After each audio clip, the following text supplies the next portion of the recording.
The Scalr MCP server fundamentally changes the way you interact with the Scalr APIs, as it is an AI assistant that translates conversational requests into results in just seconds. Instead of taking hours to piece together API calls in a script, you can just ask the MCP server a question and it will return the result within seconds. Let's go ahead and set up the local MCP server. In this case, I'm going to be using Claude Desktop, but this is possible with any of the major LLM clients. Before getting started, make sure you have Docker installed locally and a Scalr API token.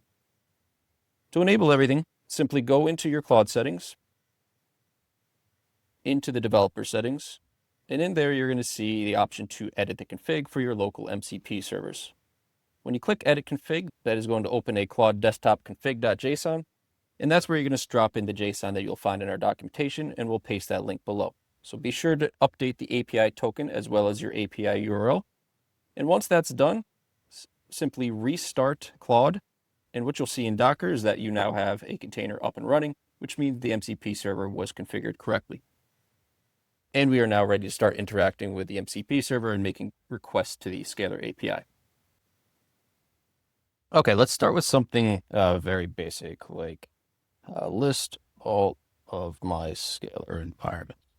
And what this is basically going to tell us is that number one, our authentication is set up correctly, and number two, that we have all components on the local MCP connected correctly, so that we can actually make those calls out to Scalr, and there we have it. So we see those results coming back in. All right, so let's go with something a little bit more advanced. For example, we have an effort where we want to make sure all of our workspaces have drift detection enabled. So what I can ask now is, give me a list of all workspaces that do not have drift detection set.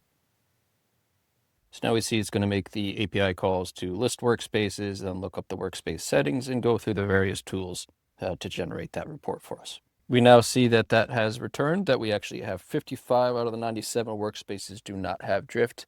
And it lists every one of them. And then if we wanted to go a little bit further, we can even have this generate a report or a CSV to make this easy to then automate setting drift on those workspaces, whether it's through the API or provider, whatever the mechanism you might want to use. So there's really just endless opportunity with the MCP server to put together these complex prompts and queries that we'll be able to handle by piecing together the API endpoints and really just saving you a ton of time, where previously you would have had to piece together those API endpoints and then put that into a script, which could have taken you hours, days, whatever it might be. And we can do this simply in a few minutes.